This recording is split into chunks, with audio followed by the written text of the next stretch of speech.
नमस्कार, स्वागत है आप देख रहे हैं तेज इंडिया लाइव न्यूज और मैं हूं आपके साथ आदेश कुमार। आइए आपको दिखाते हैं दिन भर की कुछ खास छोटी और बड़ी खबरें तेज इंडिया लाइव न्यूज के साथ।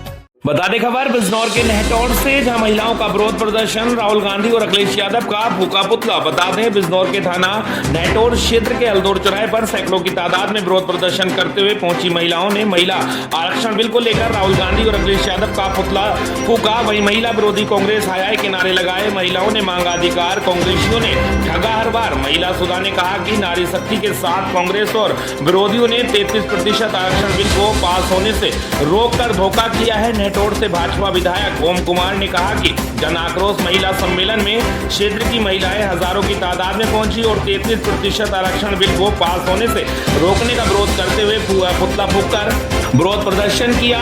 वहीं देश के प्रधानमंत्री नरेंद्र मोदी ने संसद में 33% आरक्षण बिल महिलाओं के लिए रखा था। विपक्ष के लोगों ने एकजुट होकर उसको गिराने का काम किया है। इसी को लेकर महिलाओं ने अपना गुस्सा जाहिर किया और महिलाओं को आगे बढ़ने से रोका है। बिल पास होने पर विभिन्न राजनीति और अन्य क्षेत्र में महिलाएं आगे बढ़ती। इस दौरान ब्लॉक प्रमुख राकेश कुमार, भाजपा मंडल अध्यक्ष वैभव गोयल, ऋषभ जैन, अर्पित गुप्ता, एडवोकेट मौजूद रहे। नेहटौर से संवाददाता गुड्डू भारती की देखी खास रिपोर्ट।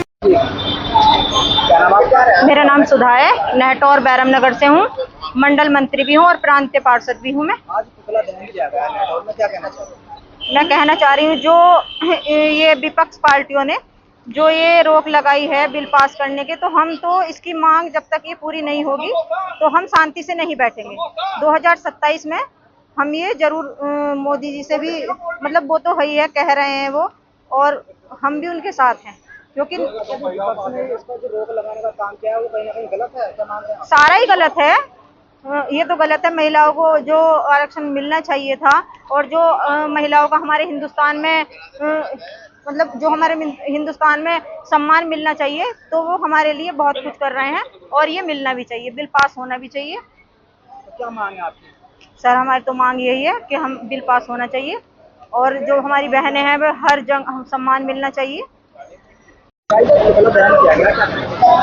आज जन आक्रोश महिला सम्मेलन में यहाँ पर क्षेत्र की सारी महिलाएं इकट्ठा हुई हैं और जो आदरणीय प्रधानमंत्री श्रीमान नरेंद्र मोदी जी ने संसद के अंदर में महिलाओं के लिए 33% आरक्षण का बिल रखा था, तो विपक्ष के लोगों ने एकजुट होकर के उसको गिराने का काम किया है। तो आज महिलाओं ने अपना गुस्सा जाहिर किया है कि इन्होंने हमें आगे बढ़ने से रोका है। यदि बिल पास हो जाता तो हमारी बहनें विभिन्न राजनीतिक क्षेत्रों में भी आगे बढ़ती और जगह भी उनको आगे बढ़ने का मौका मिलता। लेकिन आज जो विपक्ष के लोग हैं, चाहे कांग्रेस पार्टी हो, चाहे समाजवादी पार्टी हो, चाहे अन्य पार्टी हो, सबने ये महिलाओं को रोकने का काम किया, उनको आगे बढ़ने से रोकने का काम किया है। आज महिलाओं ने उसमें अपना गुस्सा जाहिर किया है और उन्होंने मांग की है कि जो प्रधानमंत्री श्रीमान नरेंद्र मोदी जी ने 33% आरक्षण का बिल रखा है उसको पास किया जाए और विपक्ष ने जो ये घिनौनी हरकत की है इसको कभी माफ नहीं किया जाएगा। 2027 के चुनाव में इसका पूरी तरह से जवाब दिया जाएगा। सभी महिलाओं ने एकजुट होकर के आदरणीय मुख्यमंत्री जी के हाथों को मजबूत करने का काम किया है। बहुत बहुत धन्यवाद। बता दें खबर बिजनौर के शिवारा थाना क्षेत्र से, जहां थाना शिवारा क्षेत्र के ग्राम चंचलपुर में तेज रफ्तार का खौफनाक मंजर उस समय देखने को मिला जब एक कार और बाइक की आमने सामने की जोरदार भिड़ंत हो गई। इस दर्दनाक हादसे ने एक ही परिवार को बुरी तरह झकझोर कर रख दिया। टक्कर इतनी भीषण थी कि बाइक सवार लोग हवा में उछलकर सड़क पर दूर जा गिरे और मौके पर चीख पुकार मच गई। बता दें घायलों की पहचान कैलाश सिंह पुत्र रामपाल सिंह, उनकी पुत्र बहू गुड़िया, पत्नी बंटी तथा 2 मासूम बच्चे अर्पित और बासु निवासी ग्राम सरकटल थाना धामपुर के रूप में हुई है। चारों बाइक पर सवार थे और हादसे में गंभीर रूप से घायल हो गए। प्रत्यक्षदर्शियों के अनुसार घटना के बाद कुछ पल के लिए हर कोई सहम गया, लेकिन तभी स्थानीय युवा गौरव सिंह फरिश्ता बनकर सामने आए। उन्होंने बिना किसी देरी के घायलों को 108 एम्बुलेंस को तुरंत मौके पर बुलाया और खुद घायलों को संभालते हुए उन्हें सुरक्षित CHC तक पहुंचाया। गौरव सिंह की इस तत्परता और मानवता भरे कदम ने न सिर्फ घायलों को समय पर इलाज दिलाया बल्कि वहां मौजूद लोगों के लिए एक मिसाल भी कायम कर दी। CHC में डॉक्टरों ने प्राथमिक उपचार के बाद सभी की हालत चिंताजनक देखते हुए हार्ट सेंटर रेफर कर दिया। दिया। खासकर दोनों बच्चों की हालत नाजुक बनी हुई है, जिससे परिवार का रो रो कर बुरा हाल है। सूचना मिलते ही पुलिस मौके पर पहुंची और घटनास्थल का जायजा लेते हुए दोनों वाहनों को कब्जे में लेकर जांच शुरू कर दी। इस दर्दनाक हादसे ने एक बार फिर तेज रफ्तार और लापरवाही से वाहन चलाने के खतरनाक अंजाम को उजागर कर दिया है। बिजनौर के चौहारा से संवाददाता राकेश कुमार की देखिए खास है ये मामला। ये सकरथल से मीनाबाद जा रहे थे रिश्ते में, और इस सिवारे से एक हत्या आ रहा था, धामपुर से थी गाड़ी। अब तो इनका ओवरटेक में बिचाले में फंस गए। कौन फंस गए? कैलाश सिंह। कहाँ से थे ये? बाइक से। अच्छा, बाइक पे थे 4 जने, पुत्र कौन कौन थे?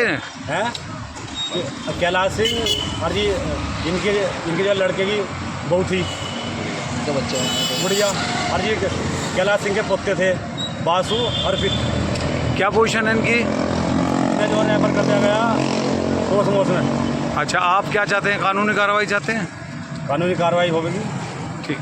आपको बता दें, बड़ी खबर उत्तर प्रदेश के जनपद बहराइच से, जहां सब इंस्पेक्टर 10,000 की रिश्वत लेते हुए रंगे हाथ हुआ गिरफ्तार। पीड़ित की शिकायत पर एंटी करप्शन टीम ने जाल बिछाकर सब इंस्पेक्टर को रंगे हाथ पकड़ा। बता दें, बड़ी खबर बहराइच से, जहां सब इंस्पेक्टर 10,000 की रिश्वत लेते हुए गिरफ्तार हुआ है। बता दें, पीड़ित की शिकायत पर एंटी करप्शन टीम ने जाल बिछाकर सब इंस्पेक्टर को 10,000 रुपए की रिश्वत लेते हुए रंगे हाथों पकड़ा है। मुकदमे में नाम निकलवाने की एवज में आरोपी सब इंस्पेक्टर सुरेश चंद्र ने ले रहे रिश्वत। मोतीपुर थाने में तैनात है आरोपी सब इंस्पेक्टर सुरेश चंद्र। बता दें, एंटी करप्शन टीम ने नानापारा कोतवाली में सब इंस्पेक्टर के खिलाफ दर्ज कराया मुकदमा।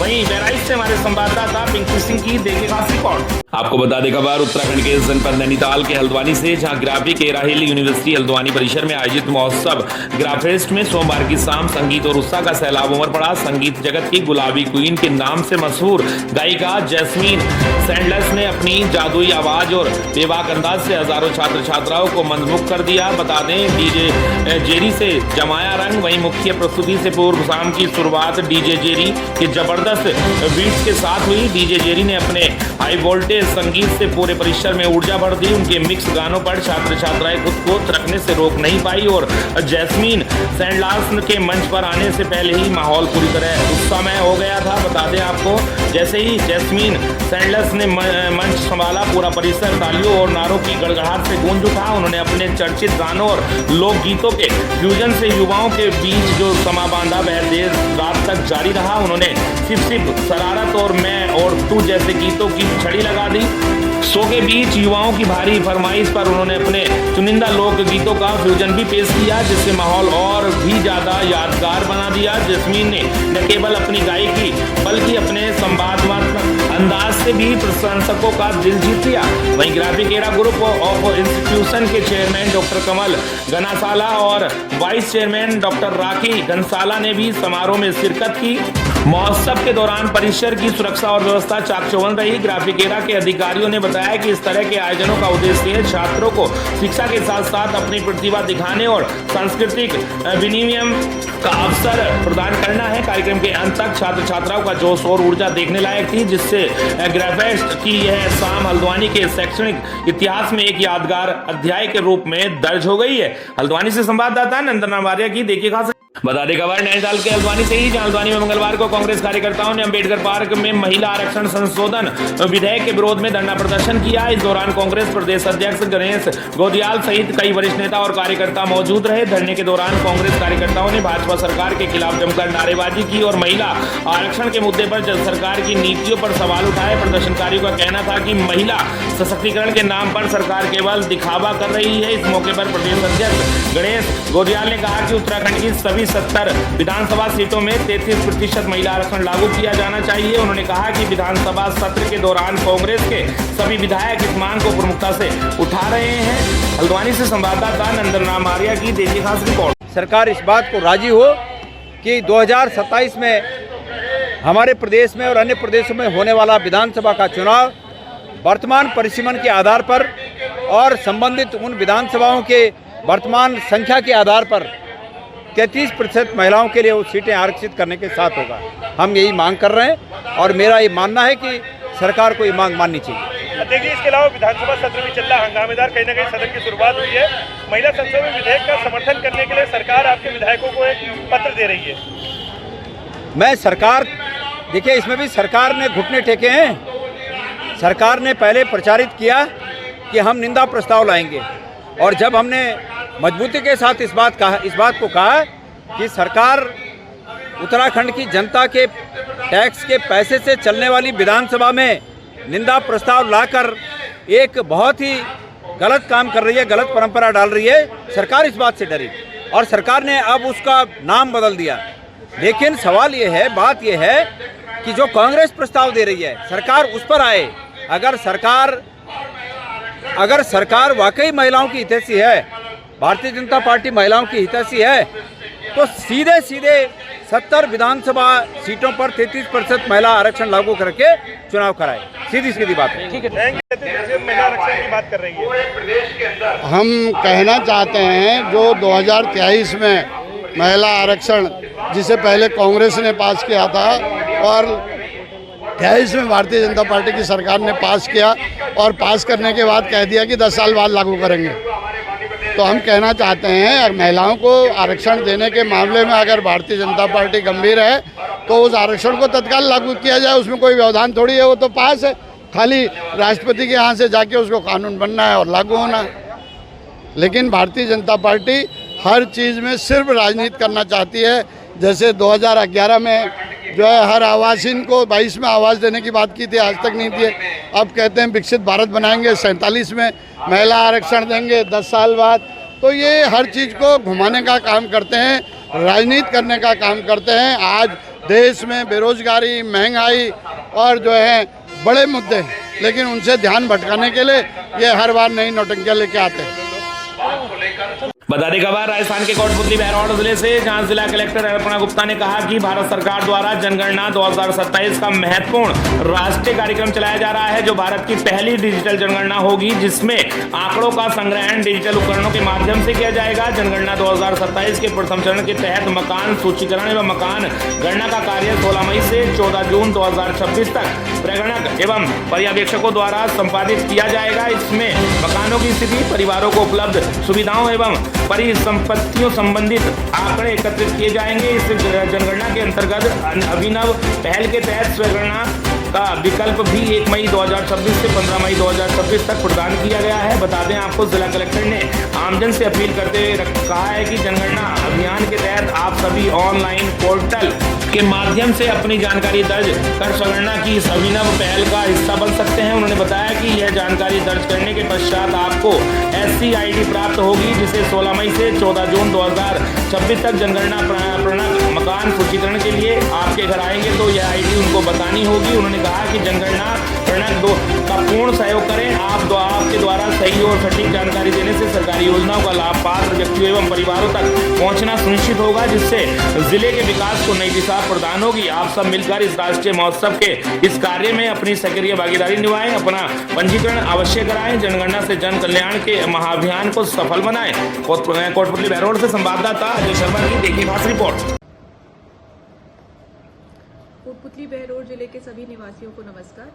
जैसा कि आपको अवगत है कि भारत सरकार द्वारा जनगणना 2027 का कार्यक्रम करवाया जा रहा है। यह जनगणना पहली बार एक डिजिटल जनगणना है, जिसमें सारी सूचना डिजिटल माध्यम से, ऐप के माध्यम से ली जाएगी। इसके तहत 16 मई से 14 जून तक इसका फर्स्ट फेज करवाया जाएगा, जिसमें मकान गणना एवं सूचीकरण करवाया जाएगा। इस बार भारत सरकार द्वारा स्वगणना, सेल्फ इन्यूमरेशन भी इसमें जोड़ा गया है, जिसमें 1 मई से 15 मई तक सभी निवासी अपनी स्वगणना पोर्टल के माध्यम से कर सकते हैं। मेरी आप सबसे यह अपील है कि आप इस प्रोग्राम में हिस्सा बने, स्वगणना कर अपने आप को इससे जोड़ें। इसका एक पोर्टल है sc.census.gov.in। इस वेबसाइट पे जाकर आप सेल्फ इन्यूमरेशन करें, और जब भी इन्यूमरेटर्स आपके घर पर आए तो उनको सही एवं सटीक सूचना दें और राज्य सरकार एवं भारत सरकार के महत्वपूर्ण कार्यक्रम का हिस्सा बने। ताज़ा खबर राजस्थान के कोटपुतली बहरोड से ही, जहां कोटपुतली मंडी में गेहूं तौल घोटाला, अतिरिक्त जिला कलेक्टर ओम प्रकाश सारण का छापा, हर कट्टे पर 800 ग्राम तक चोरी पकड़ी गई। बता दें आपको, कोटपुतली बहरोड की कृषि मंडी से बड़ी खबर आ रही है, जहां अतिरिक्त जिला कलेक्टर ओम प्रकाश सारण ने मंगलवार को FCI के गेहूं खरीद केंद्र पर औचक छापा मारकर किसानों से हो रही बड़ी धोखाधड़ी का पर्दाफाश किया है। किसानों की शिकायत पर अतिरिक्त जिला कलेक्टर ओम प्रकाश सारण खुद कृषि उपज मंडी समिति कोटपुतली पहुंचे। मापतोल विभाग की टीम को बुलाकर मौके पर ही तीनों इलेक्ट्रॉनिक कांटों की जांच कराई गई। जांच में सामने आया कि तीनों कांटे लंबे समय से अप्रमाणित थे। 50 किलो गेहूं पर 350 ग्राम ज्यादा तोला जा रहा था। खाली कट्टे का वजन 135 ग्राम होना चाहिए, लेकिन 500 से 700 ग्राम तक कट्टा काटा जा रहा था। इस गड़बड़ी से किसानों को हर कट्टे पर 700 से 800 ग्राम तक का सीधा नुकसान हो रहा था। अतिरिक्त जिला कलेक्टर ने ऑयल जांच मशीन का भी अवलोकन किया। किसानों के हितों से कोई समझौता बर्दाश्त नहीं होगा। तोल में गड़बड़ी गंभीर मामला है। कांटे तुरंत दुरुस्त कराए जाएं और भारतीय खाद्य निगम के जिम्मेदार अधिकारियों पर नियमानुसार सख्त कार्रवाई। अतिरिक्त जिला कलेक्टर ने खरीद केंद्र प्रभारी को फटकार लगाते हुए मंडी सचिव रामफूल गुज्जर और विधिक मापतोल अधिकारी को कार्रवाई के निर्देश दिए। सभी खरीद केंद्रों पर पारदर्शिता रखने और नियमित निरीक्षण के आदेश भी जारी किए हैं। कोटपुतली बहरोड जिले से संवाददाता अजय शर्मा की देखिए खास रिपोर्ट।